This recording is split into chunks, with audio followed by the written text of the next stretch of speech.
He has multiple companies that earn him about $3 million per year with no Crazy. employees. Yeah, he's like one-man army. Literally, he's a one-man That's army. insane.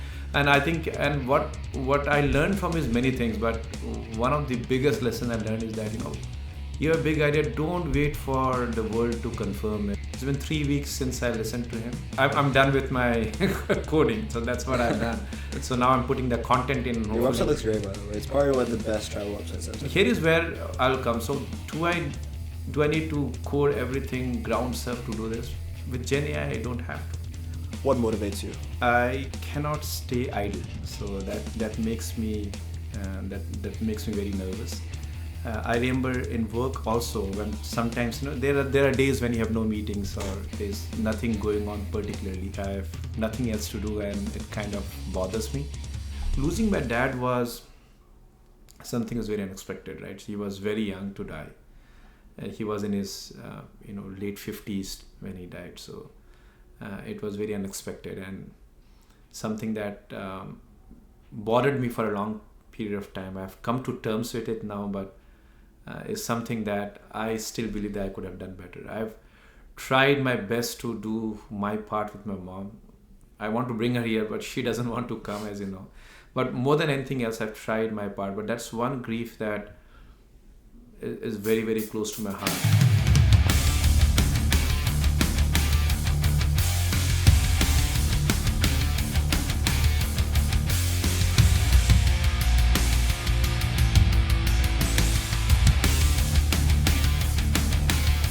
All right, ladies and gentlemen, today I'm seated with Shantanu Baruah, who is an EVP leading the healthcare business at HCL Technologies with over 24 plus years of experience across multiple disciplines. He's been a pioneer in the fields of healthcare, digital, and information technology at HCL. His leadership has guided delivery, practice building, and development of market-leading solutions to reach new heights. He's a leader with great exposure. He has successfully led teams across India, Singapore, France, and the US, and his technological expertise and innovative leadership qualities have placed him at the forefront of important business acquisitions. He's an active in the app development community and has an approved app on the Apple App Store. He's been recognized as one of the top healthcare IT executives of 2020, 2022, and 2024 by the IT Services Report. He lives in New Jersey. His philanthropic outreach includes his education for children in developing nations, and he's also my father and was on the podcast over the summer on episode 45, and it's my pleasure to feature him once again today. How are you doing? Doing well. How are you? Thanks for having me again. This is episode 60, I believe. Episode 60. Yeah, we're just kicking it. This month will mark, I believe, 1 year of the podcast, and we've done about 60 in the last year, and we're just cruising, and it's been a lot of fun. Incredible. So one episode every week, almost? It's been more than an episode every week. So I've released every Sunday over the last year, and then I think we've had 6 or 7 weeks where we've had double episode releases, such as the last week and probably this upcoming week too. But Incredible. Yeah. I'm very proud of you, Shaurya, and great going with this podcast. Amazing. So how has 2024 been for you so far? We're here in October. We're approaching the end of 2024 in just a couple months. How has this year been for you? It's been a phenomenal year. I know you know this, and I have inculcated this in you as well. At the beginning of every year, we create goals. So I created my set of goals, always a tall order in terms of what I want to achieve, but very happy with how things have turned around, both professionally as well as personally as well. What were some of the biggest goals that you set for 2024? Certainly one was health, and I want to make sure that my VO2 level is up, my overall health posture is good, and I exercise regularly. I've been keeping up to it, and I think I'm meeting that goal overall. Then I had a goal about running. I don't love running, but I need to do it for my cardio, and that has been a good change for me this year. I have run more than any other year in my entire life, so that has been a good. Do you track that? Do you know how much you run this year? Yeah, I do. So I have an Apple Watch that tracks, but I have an Excel sheet where I track too. So Amazing. I've run almost about 20% more than any other year. Wow. In my entire life. So that I'm very proud of. I have our second version of the book is coming out. I think everything has been given to the publisher, so hopefully By December we'll have that release. I have a travel website which I have promised myself to create. Just released, right? Yeah, I've not yet released it, but Okay. almost In about progress. to. So yeah, so things are turning around, and professionally also things are going well. Amazing. Yeah. So you do a lot, and people listening will know that you do a lot because this is all a lot of the things we just talked about. Nothing even professional is in there. So in addition to all the professional work that you already do, you always seem to be busy with something, whether that's your travel website or your health goals or coding and programming. So, what motivates you? It's a great question. I think for me, I know there's a counterintuitive statement for this, but for me, I cannot stay idle. So that makes me that makes me very nervous. I remember in work also when sometimes there are days when you have no meetings or there's nothing going on particularly, and you're idle at that point in time. I believe that, oh my gosh, I have nothing else to do, and it kind of bothers me. The reason I say counterintuitive because you and I have been reading some books, and one of the lessons I've learned is boredom is important, and you have to inculcate boredom in your life because you need to know how to live in boredom as well. But that point of discussion maybe sometimes later. But overall, I believe for me, I cannot remain idle, and there are certain passion in my life which I want to really pursue. Writing is a passion, coding is a passion. Health has become a passion for some years now, over 10, 12 years now. So yeah, it's been amazing to chase those goals and make sure that I'm not idle. Can you describe to me what it feels like to you to be idle? Like, close your eyes, think about, I don't know, a Sunday, there's no meetings, and you seem like you've made enough progress on a lot of your goals that you tell yourself that you're gonna take a little bit of a break maybe, or you don't have anything on the calendar to do. What does idleness feel like? Well, that's a loaded question, I would say. But idleness for me is that I listlessly sleep for longer than I need to, like laying on the bed and trying to sleep, even if I know that I have got my my amount of sleep for the day or for the night. It is also about binge watching movies, and I won't say that I don't enjoy it. I do enjoy watching movies, but when you watch too many movies at a stretch, when you are just sitting there not knowing what to do, not reading books enough, just staying there and making sure that time passes by, I believe that is idleness. Then there's no purpose you have in your life. You're just living a life just in the moment, I believe. Yeah. Yeah, so you're just kind of existing moment to moment, but the moments lack a central purpose in a way. Um, that's interesting. A lot of high achievers I've spoken to all describe taking a break or idleness filled with some kind of guilt or negative emotion in a way that they'll schedule in a break or they'll tell themselves that I need to take a break, or they'll give themselves a Sunday off, and they'll willingly choose to stay away from the activities they generally do and take a break and choose to willingly sleep in and watch movies. And I feel like a lot of people I've talked to who are generally high achievers feel a sense of guilt throughout the whole day, that they feel like time is melting away. They'll get in their head, they'll start overthinking. So do you find it difficult to take a break, or once in a while when you decide to watch the movie, like it's not that big of a deal to you? It is never big. By the way, love watching movies. So let me tell you that much. It's not that I do not watch movie. What I believe is when you love something in your life, right? When you love doing things, and it doesn't become an activity for you anymore. You do it naturally. It's someone loves sleeping, so for sleeping is never an activity for that person, for example, or someone loves to hike. So hike comes naturally. It's not something that you have to force yourself to, and I believe that's a zone you want to be in. And to not know the other high achievers, but I'll tell you in my life, whatever I have done, it's basically passion. And when you find in passion, be it for work, be it for the things that drives you don't feel like you are overdoing it or you're doing it just because you have to. It becomes a natural next for you, and it's like a habit or a behavior you always get into yourself for the zone you want to be in. See, watching movie, for example, taking a break is part of a natural life, and you must. It's just that when you do it for a prolonged period of time, let's see, it's not a purpose in your life, right? It's not that we don't take break. We all take breaks. It's like for a prolonged period of time, you have nothing else to do, but you don't know how to pass your time, and then naturally you gravitate towards things that will that is easy to fall in. For example, watching a movie is like clicking a button and sitting there and watching, or sleeping, for example, tossing on your bed. I believe those are the things which kind of leads to idleness, which are, my opinion, part of your entire life. You have to do it at times, but not having a purpose in your life is where I believe the issue is, not about taking breaks in between or not. If that makes sense. Interesting. Do you think you've ever experienced a prolonged period of time for a couple weeks or months of lack of purpose? Has that ever happened to you? It has actually, I'll tell you, and it has actually worked really well for me. So back in 2007 time frame. It's a long time ago. Yeah. So I was in a different professional goal at that time. I was at a client location managing the client projects, at the highest level, I can tell you that. So it's a large client I've been working for. And then my CEO at that point in time for the company I worked for, he had a vision that he wanted to create a different organization.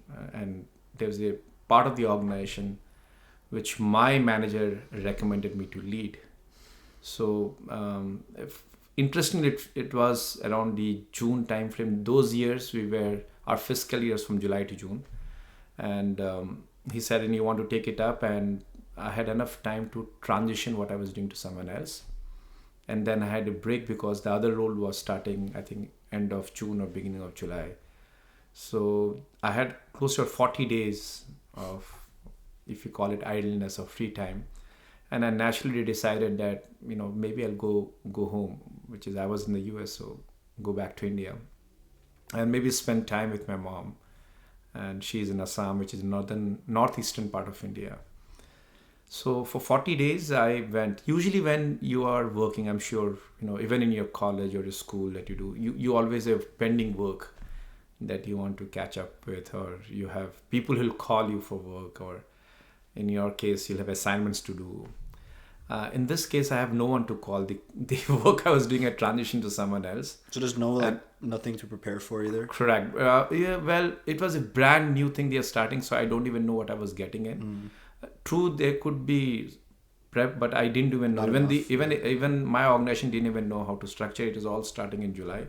So there's no one calling me, and my boss didn't have any work for me. So when I truly took that break, so those 40 days, there was no botheration from work. And all I did was... How long have you been working for before that, post-college? I've been working since 2000 August. So that was the first time. 8-9 years. 2007. So the first time in 7 years where you've had that long of a period of time. Right, about 8 years, yes. Yeah. Okay. And then, and prior to that, if you know me, and I'm always on the move, working either on projects or everything else. And this time I simply just chilled at home. I remember I didn't even bring my laptop, neither my work laptop nor my personal laptop. So all I did was, I did a lot of reading though, I must admit. I did a lot of reading. It was very me time, and I think that kind of break was very helpful. And I'll tell you that although I don't do much, I think we should do it more. I was listening to Lex Friedman, and Harari was there. And in fact, Yuval was saying that the gentleman who wrote Sapiens... He takes like 2 months off a year or something like that. That is correct. So he literally takes 2 months off, and I don't think he goes to wilderness, but he goes to a place where no one retreat, I believe. Yeah, he goes to a retreat, and yeah. He does many things. He does, some of the yoga things as well. But what really struck me is that, when Lex asked him that, where do you get all these ideas from? And he said, all I do is that for 2 months I go and do not do anything. And, it's just like my way of winding down and all. I think for that was something that he did. And I'll tell you, I didn't plan for it in my case. But those 40 days were a breath of fresh air. So if I want to link it back to your point before, it is not that you should not take break. It's not that you cannot have purpose. You can not walk listlessly at time. You must, in my opinion. But overarching, if you see the overarching goal, if you step back and look at the big forest of your life, you should have certain purpose, certain goals, small, medium, long-term goal, which will not only give you the dopamine that you need to get going in your life, but also a purpose to yourself, that what you want to be as you go in your walk of life. Yeah, very interesting story. I have some questions there because in my mind, I guess the first question is, you seem to have filled your time with other things, such as reading, and you can list other things you did at the time. I'd be curious about how you spent those hours and what you did with all the time. But were you restless at all? Was it like you said the break ended up being good in the end, but during the hours in between the 40 days, was it difficult at all? And you can answer that question first, and have some of the things Harari does, but we can get to that after. It's been a while, Shaurya, but I cannot vividly recall everything that happened. But I'll tell you that overall my experience is very positive. I know you and I have spoken about this. We are all made up of stories, and if you look back in your memories, right? For me, it's like number of years I've lived on Earth. For you, since your childhood to now, what, you're 18 now? So that period of time, if you see, the recall that you have is of stories. Or the story I have, the time I've spent, the 40 days I spent in Assam, is a good story that I can relate to. So there is no restlessness that I can recall.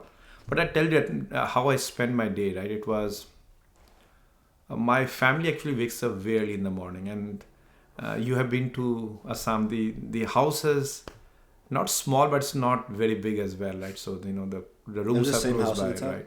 Right. Was it the same house? It was the same. How long have they been living there for? They moved there in the 90s, but I moved out of the house in the early 90s. They moved in about 96, 97. So gotcha. I never truly lived in that house. I was always a visitor. Okay. Yeah. But I'll tell you, coming back to my point. So, how I spend the day was, my mom wakes up like 4:30, 5 o'clock in the morning, and she'll do her rituals and all. And naturally, I woke up during that time. So first part of my day was watching her. She will do her prayers. We call it puja, right, in the morning. It was very serene, if I can use that word. She will use she will recite different mantras. She will pray to the Lord. And I sit there and watch her. And I've recorded her as well. At some point in time, I should show it to you as well. Did you have a phone back then? Yeah, I used to have the phone. Yeah. Okay. What I think BlackBerry was there. They had a camera on that?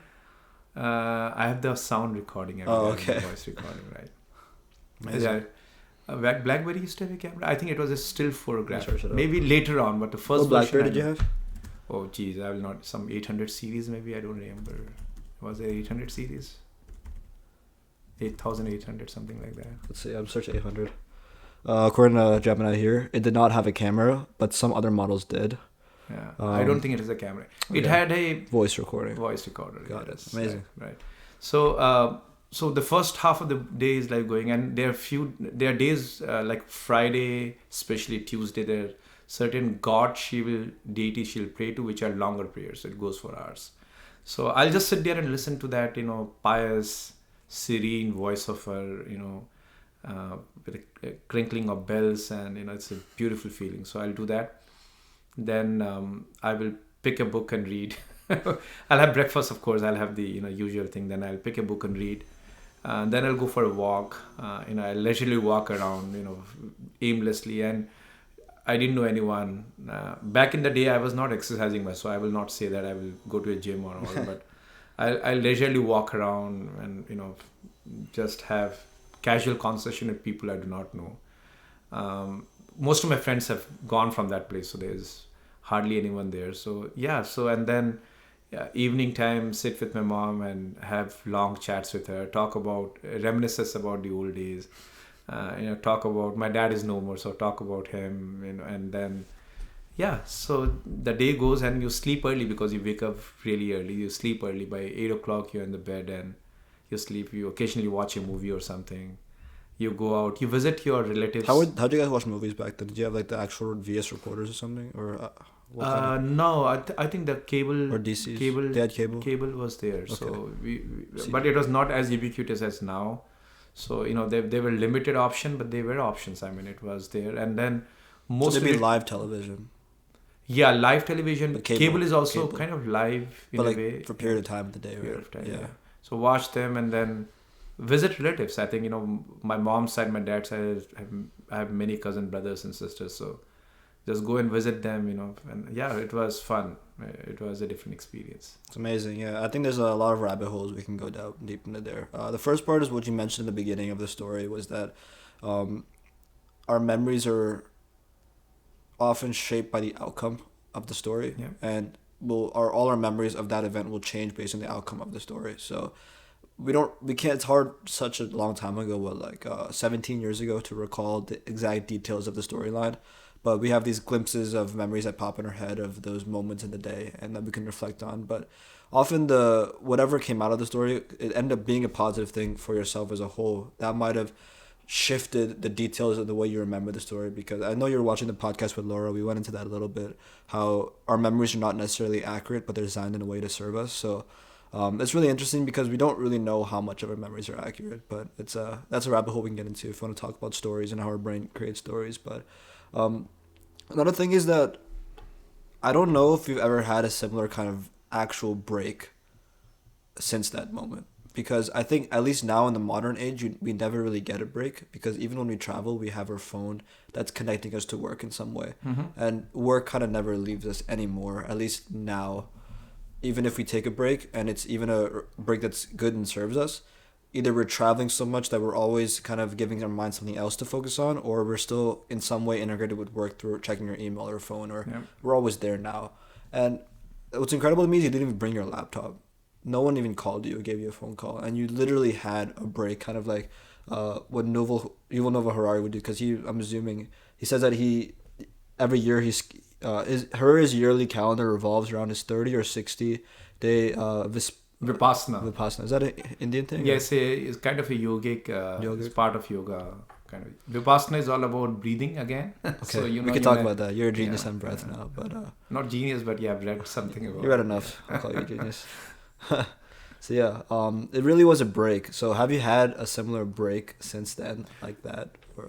Yeah, it's a good question, and I think you can relate that enough, I believe, because we go on vacation, right, as a family, and quite often, and that's something that we have always decided to, right? So 2 or 3 times a year we go out, and when we go in that vacation, I believe, are we completely disconnected? Probably not. I agree with you. There's occasional. I usually try not to take meetings, but the occasional once or twice I take a meeting, or mails. Sure, I will check once a day. But I think those are, in my opinion, a great way to refresh, right? So you break away. I think I've told this in my last podcast as well. The best part of our travel is, you bond as a family. You literally stay in a room or in Airbnb, right? And you are not in your college. Nitha is not in her school, and we are not in our office, and we literally like bond together and have that kind of conversation and all. So that's one thing I'll say. The second, I have a second similar thing that has happened, but I will not say it's a true break, but there's an unfortunate event happened, in 2021, when I lost my brother. Right. So at that point in time, I decided that for 2 months I will live with my mom back in Assam. And so for 2 months I was in Assam. So it was, I would not say it was a break, but it was a very different feeling. I mean, I did work at night because of the USRs, the meetings you cannot avoid, certain. And for 2 months in the middle of the work, you just cannot take such a long break. But I did take some meetings and all, but it was a different kind of a bonding with mom, right? It was, so you bond with people in different zones, right? You bond in friendship, you bond in love. Bonding in grief is a very different concept, right? And what I realized in that kind of bonding, and how should I put it? It's not a relaxation, but at the same time, a zone that is very difficult to comprehend. Maybe it makes everything else turn off for a little bit. Yeah, so what happened in grief, what I've learned is, in a way, what I've learned is that you always don't have to give answers to all the problem. It's like, what my mom is, sure, I have lost my brother, right? But I left that home in all practical purpose when I was 17, 18 years old. My mom has stayed with my brother for the longest, and he was not in a age of dying. At 39 is not age to die, but anyways, no age is you cannot comprehend it, but for a mom to lose her child was a very big deal. But regardless, I believe she had a lot to say, and obviously, she has a lot of sad moments as well.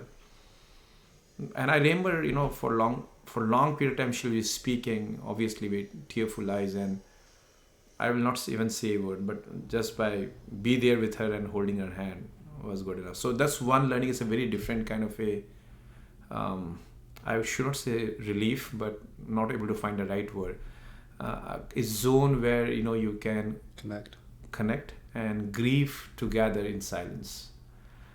So that was a different kind of a break, and it happened over. I was there for 60 days, and there's something that I believe that I connected with my mom at a very, very different level there, and at times I also learned that you just cannot take the emotions and the thoughts away. So like I remember in the beginning days I'll say, oh, why you're talking about him, that will not bring him back, it will give you more pain, right, if you talk about. But then I realized that if you're not talking, you're bottling all those thoughts inside, and it'll your human brain will explode, right, thinking about those. But when you talk to someone, you just talk, you just take it out of your system, and and if there's someone who can quietly listen, not giving any judgment or thoughts, I think it's a very different kind of feeling. Sorry, I took a tangent on that, but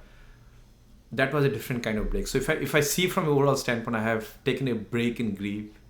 I have taken breaks with you guys, which is a very bonding kind of break, and then I have taken one break in my life while I was working, where I didn't have to work at all. That makes sense. Yeah. So, for the moment in the timeline of life in 2021, how did your perspective on life and the meaning of life and purpose in work shift after that event in 2021?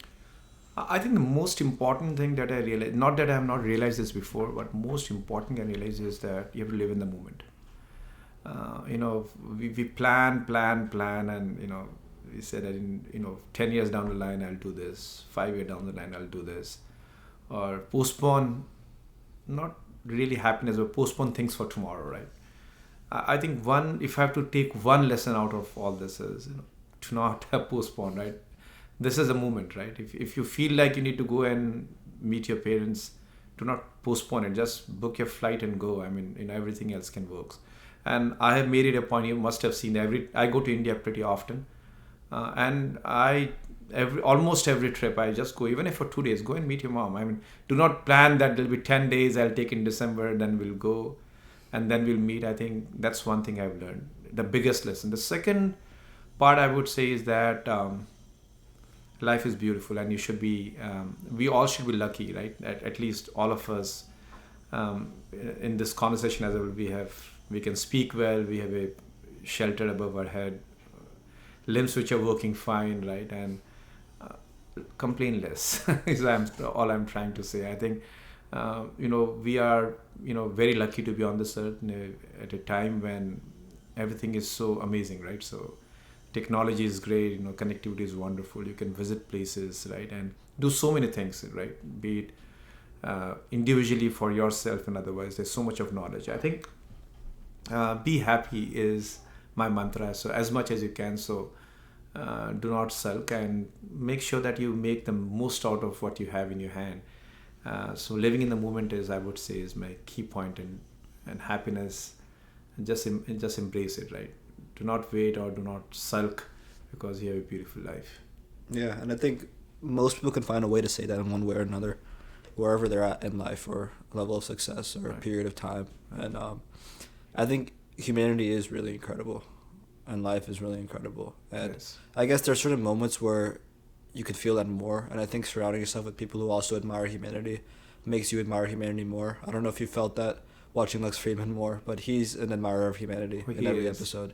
And I think watching his content has made me more of an admirer for humanity, because I think there's so many narratives that paint that the world is going to end soon, and like the doomsday story. But there's no point. Just admire it. I felt that just walking through Bridgewater Mall to buy the USB-C connector, because it's always, I get a weird feeling going to some places like this. I felt it in the airport in EWR, because every time I come back there and I walk through the airport, I just get the same feeling of how remarkable humanity is. And I don't know why the airport is associated with that, but maybe it's because that's the place that we fly back after all our incredible experiences wherever we go, whether it's visiting family in India or flying to a country in Europe or flying back from North Carolina when visiting Duke. Like they all those experiences come united at one airport. And True.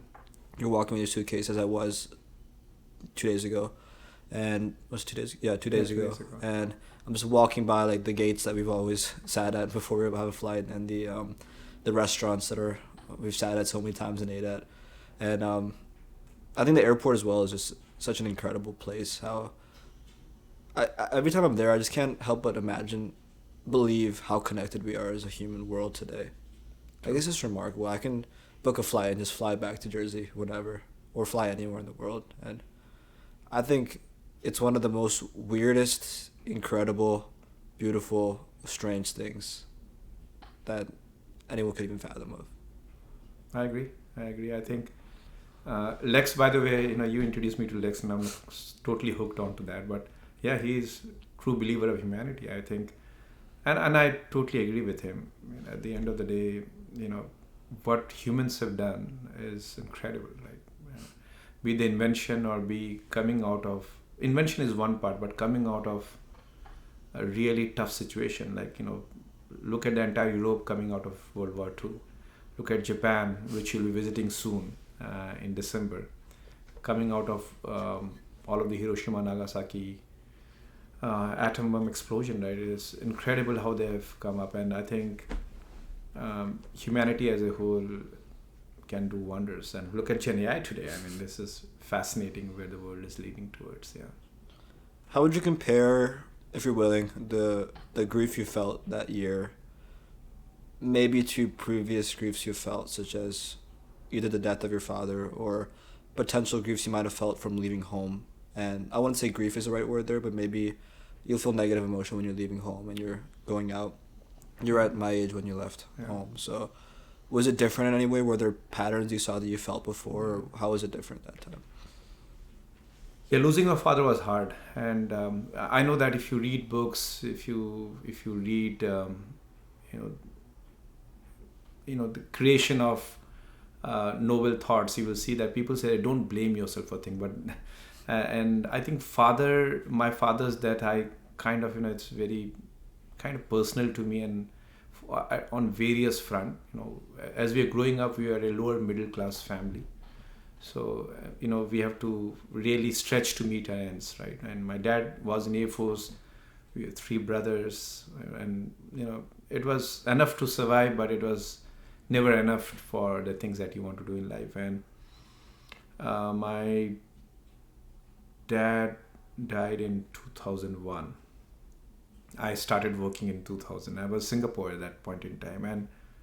And that's where one of my other point I want to say. I always wanted to bring him to Singapore, wanted to show him the good life that I was living and all, right? And that plan and desire just stayed there. And I somehow believe that, I couldn't give him all the happiness that I wanted to, because he truly sacrificed a lot for the family, right? Many sacrifices, I can go on and on, right? And that grief was so strong that it still bothers me at times. That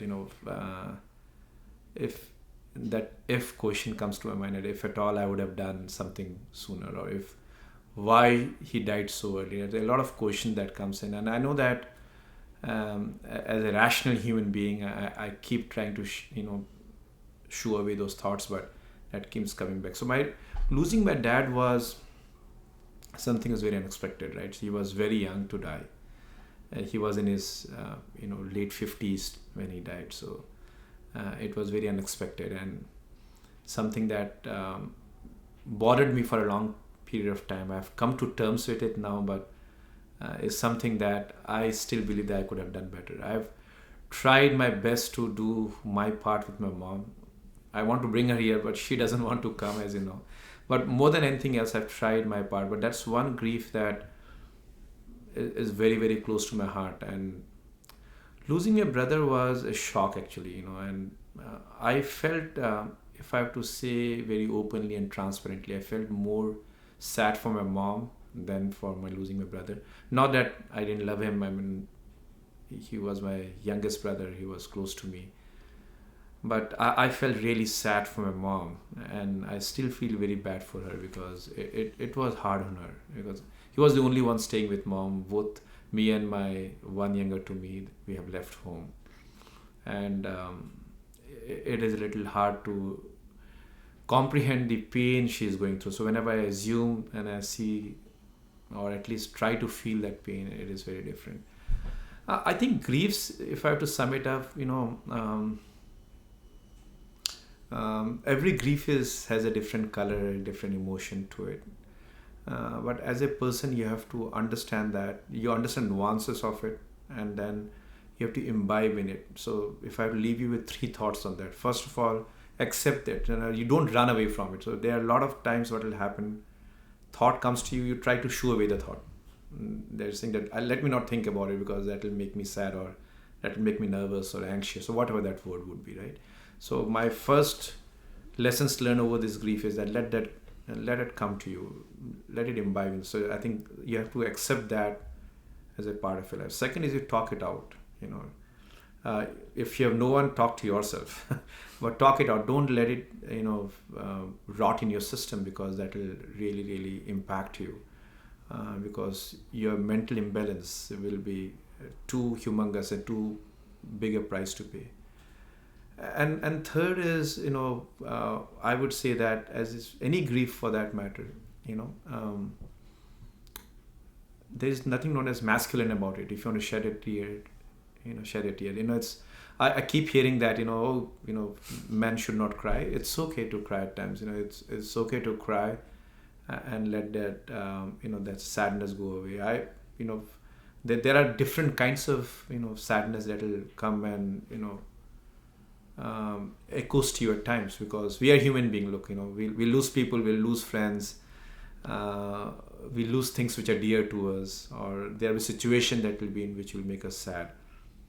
Imbibe it, learn from it, move on, and talk about it. That's what I would say that in summation. With the story with your dad, one thing you mentioned is that there's a narrative in your brain that comes back every now and then that tells you you wish you could have done more. Yeah.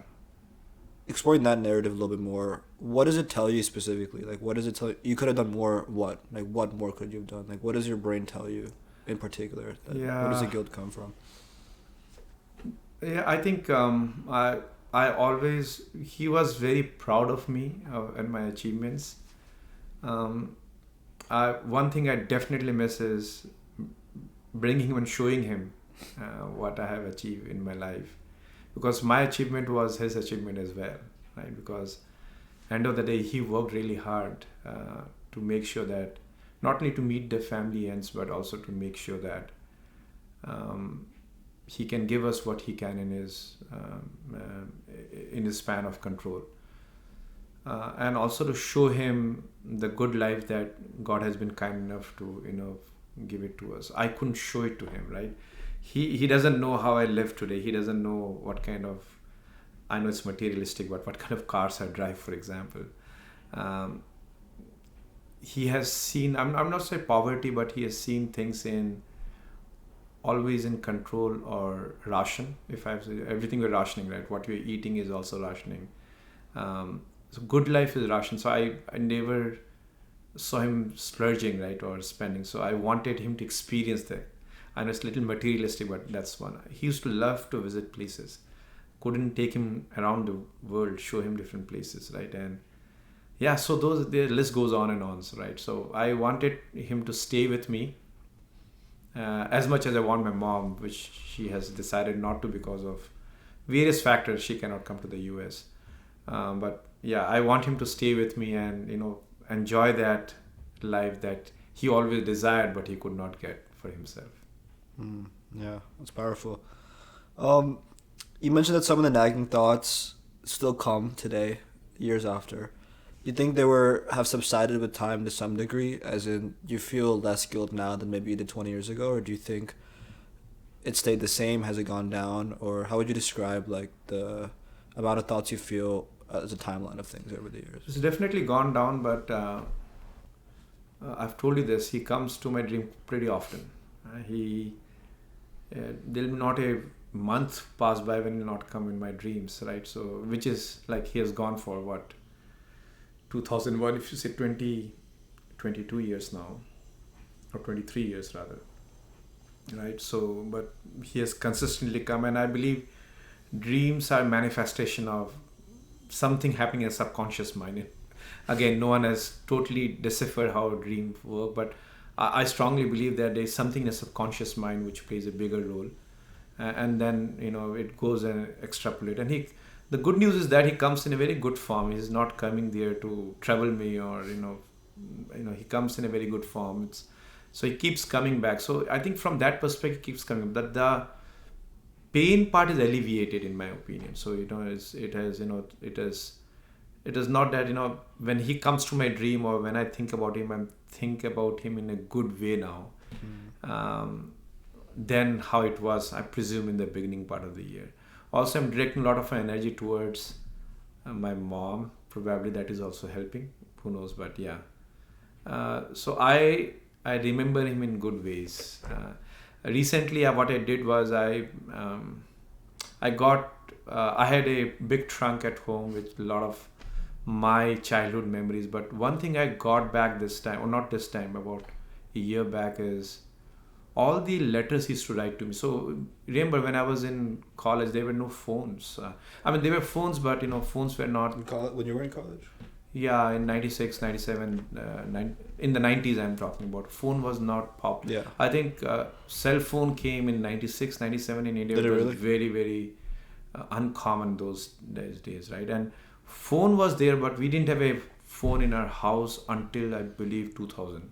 One of those, like, these kind of phones? The landline that we call it as, yeah. So I think the biggest form of communication was letters, right? Also, he was serving in Air Force while I was in college, so he was in remote locations at times. So I got all those letters from him. I want to frame them. I've got them all out, so I want to. You remember the room that I want to create, so I want to keep that. I'm going to create a big wall with those letters. But again, which room did you want to do that in? It's room, the like, in study corner? room, yeah. Oh, okay. But again, I'm debating because I don't know in 3 years from now where I'll be. But anyway, whenever I'll do that. Well, you can always move that now, if you frame Yeah. it. But where I was, like, those are very personal letters. So I was just, I'm the reason I've not done it for 1 year is because they're very personal letter. I don't want it on a display, right? I want to treasure it for sure. For example, I want you to read it for sure, but I'm not sure if a stranger walks into my room, I want him or her to read it. So I understand. Yeah. I'm in two spots, but yeah, and I was reading those. These are great memories. And to your point, if I would have read that letter, maybe let's say 10 years back, I'd be very emotionally. I'm still emotional, but I'll be very emotionally in a sad situation. Now I'm in a very happy situation. I read those. I remember him in a good light, in a good memory, and that's how I want to keep him in my memories as well. Rekindle him every time I see those letters or anything from him from that perspective. Yeah. Amazing. Yeah, I like how you mentioned that at least now, the relationship you have with him, either through your memory or your dreams, is a positive one. And I think some people who may have ended it on negative terms, they might have a different storyline in terms of maybe what their dreams would look like or what their memories would look like. Because I think, at least from my readings of trauma, I'm sure if people end things with a negative relationship with someone they love, I can imagine dreams where they come to remind them of that. Yeah. And that's a little bit more scary. So I'm really happy that it ended in that positive way, and what it's manifested into 15, 20 years from now, more of a positive relationship where you feel like whoever's there watching you, you're on good terms with that person, and you can kind of see that all the things you've done, he's happy and you're happy, and it's a good place to be, I'd say. Yeah, true that. I think as a person, I'm a very positive outlook person, so even if the worst of the situation that happens to me, I cannot be sad for long. I like to learn and move on, and that's what has happened. There are many, I like any life, right? There are many situations that has happened in my life which I've literally fallen down to the ground zero nadir, and then have risen up. And I think you can only do that when you have a positive outlook, when you have hope. And when you look at things positively and you always believe there is hope, like you said on humanity, right? I strongly believe in this, and I know as a person myself that I cannot be sad for too long. You have to find something positive even in a sad situation, and then relish that moment, right? And remember them in the right and positive light, so that you can have those thoughts come and visit you. Because what happens in a trauma is that you dread those memories, and when you dread those memories, you dread the person. When you dread the person, you don't want to think about it. You will never be able to read his letters, for example. In this case, you'll never be able to look at his medals he has won in different Air Force wars that he has taken part in, because that will bring in the trauma back to you. So it is very important that you, even if there is a grief, you can give it a nice spin and have the positive outlook towards it, and then you can visit that person thoroughly and completely, and enjoy all those beautiful moments you have spent with your dad. Like small things, like I still remember when I was 3 years old, he used to play soccer. We used to call football back in India, and he was a good soccer player. I remember even when I was 3 years old, walking with him to the field and he's playing, and I used to have cashew nuts and different kinds of nut in a packet my mom used to give, and I still remember popping them in my mouth and then watching my dad play soccer. So imagine if I have a trauma around losing him and about all the things I've not done for him, never be able to relish that moment and bring it back joy and share that with my own kids. Yeah. So you think that if someone's traumatized by that, like the memories would be blunted in a way, and you wouldn't be able to access them as much if you block them. You block them knowingly, and even if it visits you, you are anxious, right? So that's interesting. You just cannot use that memory wisely, so to say, right? So because it will trouble you. Talk to me about the dream. So you mentioned now that a month doesn't go by without him visiting your dreams. So has this been consistently, like, from 2001 till now, he's always visiting, or was there a period of time where he didn't visit and then he started visiting your dreams, or was there a period he was very much visiting your dreams and it went down? Like, what is like the pattern like? Yeah, I said month, but I more or less he comes, right? So yeah. I think there is no pattern. He has consistently come, and he comes from a dream, and vividly I'll recall also what kind of dreams. So like last dream I shared with you the kind of dream I had. Very you gotta say that again, or? Yeah, sure. I mean, so he appears in my dream and he said, "Look, you have been wanting to see me, so I have here to, here I'm here because he wanted to see me, and I have to take a special permission, right?" So in my dream, I'm talking to my dad because I woke up out of the dream and I noted it down, so hence I remember it. So in my dream, I'm talking to him and I said that, "Hey, so whose permission you have to take to come, right?" So, and we practice Hinduism as a religion, so I was taking all the deities' name, like Vishnu. Did you take Lord Krishna, Lord Vishnu? Whose permission did you take? And he took a very weird name, Ziniti or something. He said, "No, I took permission of Ziniti, and I think it's in my phone as well." I actually, you okay? Yeah, relax, keep going. Yeah. So I woke up and I noted down that God name, and then I slept again. And next day morning, I look over this God, Ziniti or whatever it is. There's no God with that name. But I did find one thing closer to that. I think. Well, how'd you spell it? Zeniti? It's in my phone, so I think Zeniti, and Zeni, Zeniti or something like that. Zeniti, and just say God. You'll find some Aztec God closer to that, if I'm not wrong. That's what I found. All right. There are multiple matches for. Okay. No, not Zenit. Zenit. Reconnect. Zeniti. Yeah, this is Sikhism. Anyway, so when I was searching, I found a closer name to Aztec God. What was that one? Oh, sorry. It's in my phone and I don't want to That's okay. disturb it. Probably you can put in a footnote when I... Aztec God, starting with it. Tizimiti. See, it's very close, right? It's closer, yeah. I mean, a little bit. Yeah. How do you pronounce that? I'm presuming the T is silent. Yeah. Zitzimitul, yeah. Anyway, so it is weird that he will take that name, and I've been but Aztec one I listened to him after that. So okay, well yeah, that's. So I'm just trying to connect, but anyway. Okay, so. Wait. What type of God is he? Is this? What is the god of what? Wait, so what do I search? TZ. God of what? Yeah. I should probably search the actual name. Yeah, that's yeah. This one, right? Yeah. Here, let's just read here. So it says that it's a celestial deity associated with stars. Wow. They were depicted as a skeletal female figures wearing skirts, often with skull and crossbow designs. In post-conquest descriptions, they are often described as demons or devils, but does not necessarily reflect their function in the pre-Hispanic belief system Aztec. Yeah, because you were saying that. Okay, after that, there was a Lex Friedman podcast. Yeah, after maybe that a couple I weeks listened. after. So yeah, I didn't listen to this before that. I was just trying to form correlation because nothing happens in randomness. Yeah. But the whole universe is a randomness. But Yes. anyways, there is some semblance to the whole story. Yeah. But just for the audience, there's a Lex Friedman episode. Quite pull that one up with Ed. What was his name? Lex Friedman. Ed Barnhart. What was it? Ed Barnhart. Yeah, yes. it was about. He watched this one, but afterwards there was a Maya, Aztec, Inca, and lost civilization of South America. Which, I mean, you'll watch all of it. He's an archaeologist, so he's talking about some lost civilization and. Yeah. How was that podcast? You like this one? Oh man, it was one of the best. Really? Yeah. Yeah, we can talk about that, but first, finish what we were saying before when I cut you off. You were talking about the dream and. Yeah, so that's a dream I saw. Usually when I see him, he'll just visit me and.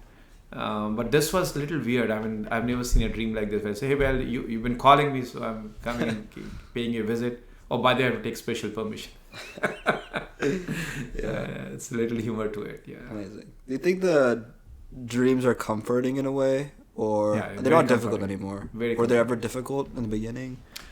I do not recall, to be honest with you, right? But I know that I've been dreaming about him. Usually, I'll dream him in his. In some setup that I'm familiar with, right? In the house that I lived in, or in his Air Force getup, and also something those lines, but never where he will come and disturb me, or never something that will like worry me. So it was always a comforting level, as far as I can recall. Yeah. Dreams are fascinating to me. Dreams are fascinating. Yeah. I can always. I was reading. I sometimes write down my dreams if they're really cool, and if I have the time to, I guess. But I was reading one I wrote down from a while back, and the more you read a dream's like contents and the more you think about it, the more you can just find so many connections with like lessons it's trying to teach you. Yeah. I think that was the biggest realization I had. I was talking about this with Ryan Liu on episode 25. That's a long time ago. We're on episode 60 now. But earlier this year. And we had a whole section talking about dreams. And I think what I learned from Rick Rubin, who's technically not a scientist, but he's a music producer. But on his podcast with Andrew Huberman from earlier this year, I learned something really cool, a new perspective on dreams that ever since that, it makes a lot more sense. But I guess we could talk about the subconscious mind here because I think it can be a great segue into other topics like the breath things you were talking about as well. But yeah, apparently there's a conscious mind and a subconscious mind. And the subconscious mind operates in a way that our conscious mind would kind of deem as weird or different. But it's a whole different way of like symbols connecting and different thoughts and memories connecting. And the best way I could describe to you what we think the subconscious mind is like a weird dream, which is funny because what we believe right now, at least some people in the scientific community believe right now, is that when we dream, our conscious mind slows down, and for a period of time, we're able to live in the subconscious mind for a period of time, and we can see how the subconscious mind is thinking about things, like how it's, at the end of the day, everything's for survival, so how it's tying into your fears, into different memories and connections and putting this together in some way to protect you in a way. And what's funny is, every time I have to go somewhere the next day, just have to catch a flight or a train or wake up for a wrestling meet, the night before I will always have a dream that I missed it. I'll always have a dream. And maybe it's a fear that lives within me from maybe past experiences where maybe I have done that, or maybe, I don't know, maybe a lot of people can relate to that. But in a way, I am scared about that event. So that is my subconscious mind's way of remembering that I'm scared about that event. And through evolution, it's designed in a way to protect me from avoiding that event. True. Because I'll wake up, I'll have a dream where the wrestling match is the next day. Every time I have a wrestling meet, I have the same dream in the morning. That I wake up, like, it's 6 a.m. I was supposed to be there at the bus already, and I was supposed to wake up at 5 a.m., take a shower, and get down there. And the dream's also weird, so there's random things happening, like things flying and everything. But yeah, I always have a dream that I miss it. And I don't remember if I had it the night before I flew here, but I usually have a flight. I always have that dream that I missed the flight, which is really weird. But yeah, then I'll have weird dreams with all these symbols and everything. And usually if you like see an old picture or see a face, that they'll usually just pop up in your dream because it's like, closer in your like memory cycle. Like I remember a couple weeks ago I had a dream of Mr. Laughlin, who was my wrestling coach sophomore year and also my French teacher sophomore year and freshman year. And in school in Petty. Yeah, at Petty. And I was watching an old video I recorded with a friend for a movie class my sophomore year where he was in that. And then he ended up coming in the dream the same night because he was fresh in my mind, I guess. But I remember in the dream, the context of the dream, like details don't make any sense. But when I think about it, then it makes sense. We're all walking somewhere. We're on some kind of adventure. There's me and him are walking together. There's a huge group of people. And a bunch of like college level students. We're all going somewhere on some adventure. And there's like the M bus is also there. And it's really weird. It's all combining together. Yeah, it's all together. And I'm talking to Mr. Laughlin. And he's like, "Are you still playing Super Mario?" And I say, "No, I'm not." And that's it.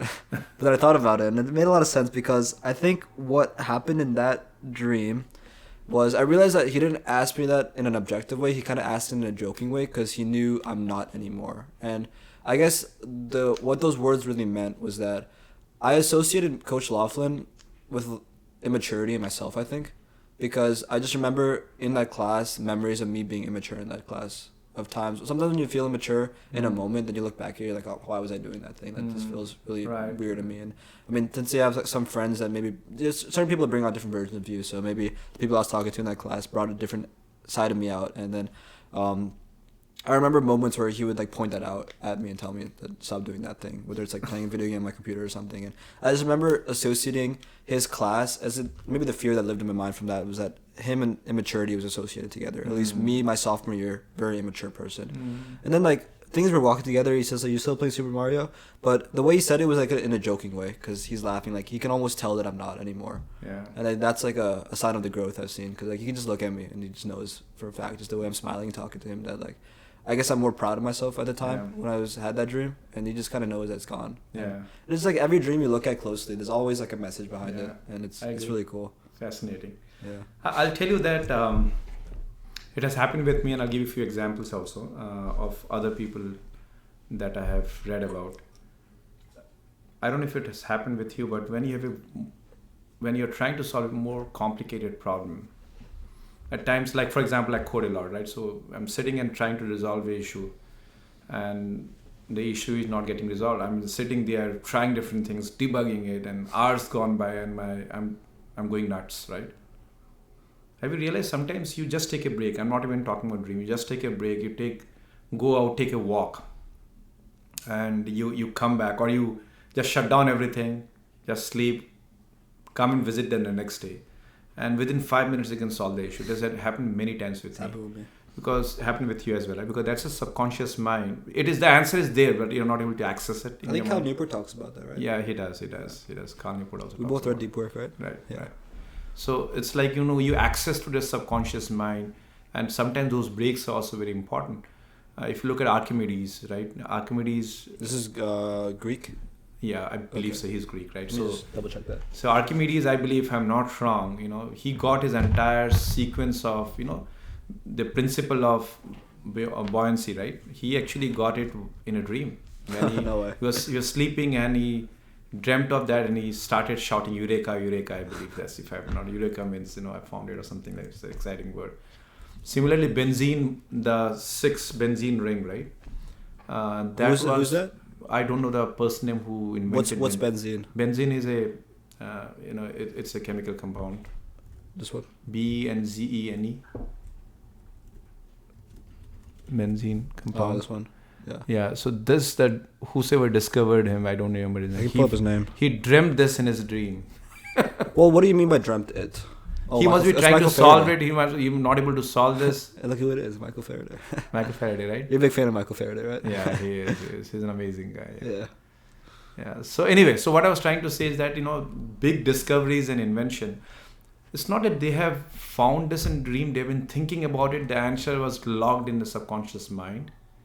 And then they just accessed it, right? So yeah. Here, August Kikuli. Yeah. The scientist credited with discovering the structure of the benzene compound through a dream. A German chemist who reportedly dreamt of a snake biting its own tail, which inspired him to visualize the benzene ring structure as a closed loop of carbon atoms. Because sure, the dream might be the snake biting its own tail, but it's like the subconscious mind's way of solving the same problem. That's exactly what I was going. Right, Yeah. so that's why I think Michael Faraday was not the... Yeah, it didn't seem right. It didn't seem right to me as well, right? Yeah. So he was more of an electrical person, right, than of a chemist. Yeah, Michael I want to read the other story you said was Archimedes, right? Archimedes, and it was his discovery of, remind me again? Buoyancy. Buoyance. See a dream. See if it comes up. So, Archimedes' dream speculates on the possibilities of a new device dreamed up by the ancient Greek polymath extracted from an imaginary sketchbook. Is a device an object to be held in the hand? Is this the same? This is different. Looks like little... Yeah. I don't know, it might just not be here, but Yeah. interesting. Okay, keep going. So what I was trying to say is that the subconscious mind is great, right?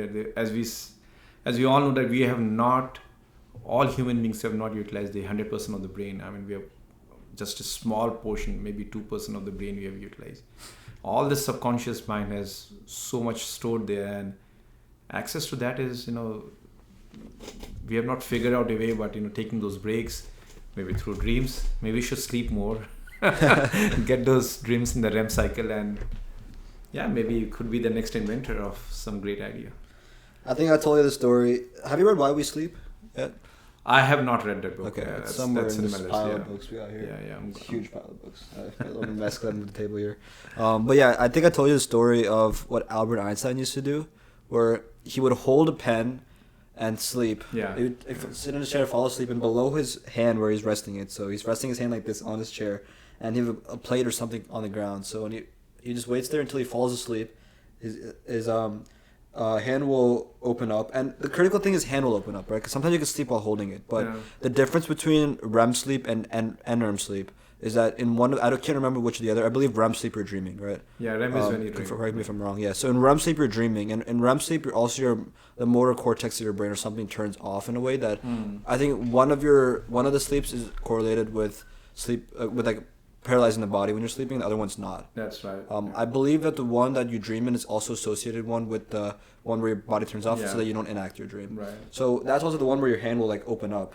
Yeah. And the pen drops, hits the plate, and that's when he wakes up right away. And that's also the best way to remember exactly what you were thinking about when you were dreaming. And then he just writes his ideas down. And I'm sure he came up with something through all that. But yeah. Incredible. Another story I had, I think this was a week or two ago, but I think what I like about my discrete math class in Michigan right now is that you get one homework for the week and you have the whole week to do it. So if you don't procrastinate, it's like a sum or it's group of 11 or 10 questions, and there's 5 or 6 or so which are not too difficult, and then there's discovery problems which are more difficult, and then there's group work problems that are difficult as well. Sure. So luckily, you have the whole week to do it. So even if I start early in the week, then I kind of have the whole week to think about it. But as long as you don't procrastinate and start like a day or two before. But days that I do start, weeks that I start earlier. I remember me and my friend were starting to solve this problem related to graph theory and tic-tac-toe and 12 and function mapping. It was really weird question. It was a long question, a discovery question. And me and my friend were sitting outside of the health building at night. It was really nice weather. It was like cool, like 50, 60 degrees. And we were just doing the problem until like 11:30 at night. And we weren't able to figure it out. We just couldn't solve it. And so kind of gave up for the day. I kind of want to sleep one time so I can get up early. So I closed it. I said, okay, I'm going to head back now. And then the next morning I'm sitting, I think it's in one of my classes. I was sitting in the back and I was trying to figure out the question. And it only took me like 5 minutes to figure it out. It just came to me. It's amazing, and right? I know I just slept on it. Like I let my subconscious mind do its thing. And then all of a sudden like things clicked. And I'm like, oh wait, if I just try this thing and that thing, and then the answer comes to you. That's amazing, right? Yeah, it's definitely very interesting. Yeah, it's like putting your brain memory to work while you're sleeping. Yeah. That's fascinating. It has happened with so many times. And when you solve that problem, you say, why didn't it occur to me before? And then, it's a happy moment. You have the dopamine rush. Yeah. You don't bother too much about it and go ahead. It's very satisfying as well. Very, very satisfying when you solve things like that. Yeah. I've been trying to not use ChatGPT too much for these problems. At the end of the day, you must not. Sorry. Yeah. Because, see, end of the day, it becomes, you don't want to be slave to the machine when you're learning. Yeah. You should use it when you're practically doing things. Otherwise, you're not going to exercise your brain to think the way it should think, right? So yeah, I think I've seen that there's a lot of applications for CS in a way that I think you can also speak to with Perplexity and making your website. That after you've kind of went through some of the learning phases, that you can use it as a tool in a really nice way. Totally. And since it's limited in what it can produce, you can kind of use that to your advantage, that you're doing more of the high level thinking and you're letting the monotonous stuff. That's exactly it. And how would you talk about how you've kind of leveraged that with coding? Yeah, recently? it all started with one of the Lex Friedman show. I think Peter it's Levels. Peter Levels, right? Yeah. So this guy is fascinating. If you've not heard about Peter Levels, you can put that in a description, right? So Yeah. Peter Levels is, I think he's a person who has started most startups and Like more than anyone else? more than anyone else. And he's a single man army, Yeah. right? So he doesn't have a team. So he doesn't have he doesn't have anyone but him, right? So he's the one who is designing the website or creating the idea, coding it, configuring it, putting it down there, and everything that he does grounds up, right? 70 plus ventures. Yeah, over here it says, just to give you more context, he has multiple companies that earn him about $3 million per year with no Crazy. employees. Yeah, he's like one man army. Literally, he's a one man That's army. insane. And I think, and what I learned from is many things, but one of the biggest lessons I learned is that you have a big idea. Don't wait for the world to confirm it. Don't wait for he doesn't go for Series A, Series B. None of those. Sorry, funding. what, Series A? What's that? These are funding mechanics, right? So Got it. Tell me more about that. Yeah, so when you predominantly in the world of creating companies, what you do is you have an idea, and then you need funding so that you can get money so you can start building. So what you need to do, you have to sell that idea to investors. There are many kinds of investors. You can sell it to a PE firm, you can sell it to a bank, you can sell it to angel investors, like individual investors, right? You'll say, oh, this is my idea, this is what it is going to do, this is how I'm going to make money. So you make a whole pitch, right? So based on that pitch, you get money. So Series A, Series B, there are different funding levels, right? Initial level, second level, third level. You get that money. With that money, what you do, you hire people so that you can build that product. So he doesn't go through that motion at all. So he said, I have an idea, I have to put it out there. His whole intent is, if I have an idea, within 30 days, the idea should be out there. Let the world decide, right? Yeah, over here it says that, I think you mentioned that not all of them stick, right? So he has 70 plus ventures, but only 4 of which became profitable. That is correct. So that's what he's saying, that he's saying that I'm going to throw a lot of darts. Let's see which one will stick, right? And if it sticks, it'll make money. If not, sure, I'll move on, right? So that's what he has done. And I think in certain ideas, he has made money for a period of time. Somebody else has caught up, he doesn't give a hoot to it and he'll move on to the next idea.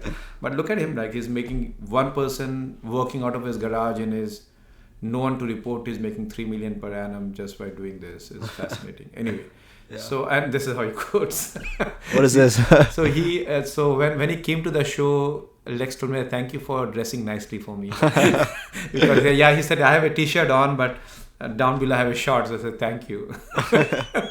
Because this is how he quotes. I mean, he's always in his I think we need a Peter trunks Level. and- I think we need a Peter Level and Peter Attia collaboration. Peter Attia collaborate, or he's going to break his neck. Yeah, Peter Attia will step in and tell him all the back problems he's gonna But have. anyway, so and this is weird. He'll go to some weird countries, the cheapest country available, Like what? like Thailand and all. He'll start working from there. He thinks it's cheap there, and that's how he does it. Anyway, so what I learned from him is, I have this, that I've been trying to create this travel site. So background, we as a fan, including you, we travel a lot, and I have been religiously writing most of the travel experiences, right? So what I've experienced, the itinerary I've gone to, and off and on, I believe that it is more of a passion than of a money-making thing. It's about one area where I can log everything and, including my pictures, the experience and all. And it is a beautiful feeling. I'll tell you, as I was doing this website, I was reading experiences from our Acadian National Park. And as I was reading it, I could picture the whole thing. Imagine all of this, otherwise I would have lost, right? How much you can remember, right? For example, what happened on day 1, what happened on day 2. And you can literally live it through all of your memories as you write them down. Anyway, so I thought of using Peter Level's idea of building quickly and taking it out. And it's been 3 weeks since I listened to him, I believe. Probably, So, I'm done with my coding. So that's what I've done. So now I'm putting the content in. Your website looks great, by the way. It's probably one of the best travel websites I've seen. Thank you. I've done some research when we travel. So Thank you. But here is where I'll come. So do I need to code everything grounds up to do this? With GenAI, I don't have to. For example, I know that how I want to design a HTML page. Can I do it myself? Of course I can do it. I can sit and design a HTML page. I can design a CSS, the style sheets. I can define all the style sheet. I keep tweaking them to my level. But if I can prompt my GenAI, of course I have to create the environment, everything else. It will not create so for you. there's a lot but- of high level thinking. you do the high level thinking, then you design is yours. You think that how you want to design it, and you said this is what I need, and you can get the HTML code, the style sheet right from there. You incorporate that in your code, and that's certain rapid development, right? So I'm thinking of doing something with that. So let's keep it a secret until I get it done. But I think there's a lot of lessons to be learned here. So hopefully, if everything goes right before we go to Smoky Mountains, we can talk about it again. we will have that website up and running. Perfect. So hopefully we'll do another episode up in the mountains. We'll have that ready. Yeah. Thank you for this episode. I'm really sorry that whatever we seem to film, we're always on a time constraint. Yeah. I think last time we were in India when we filmed our last podcast. That's true. 15 episodes ago. And now I got to run because I'm going back to Petty and going with my friend. We're going to lift and meet some old faces. And that should be fun. But did just over an hour 10-ish. So call it a day. And pleasure doing this with you. And we'll do it again very soon. Thank you for having me, Shaurya. Good luck. Thank you. Bye. Thank you for tuning in to my episode. If you enjoyed that episode, I guarantee that you'll love this episode right here. The best way to support the channel is by hitting the subscribe button. It'll help me to upgrade the channel, get better guests, better production, and overall more episodes for you. And by hitting the subscribe button, you'll ensure that you'll never miss a new release. While you're at it, hit the like button, leave a comment, and share the link with your best friend. Thank you once again for tuning in, and I look forward to seeing you in the next one.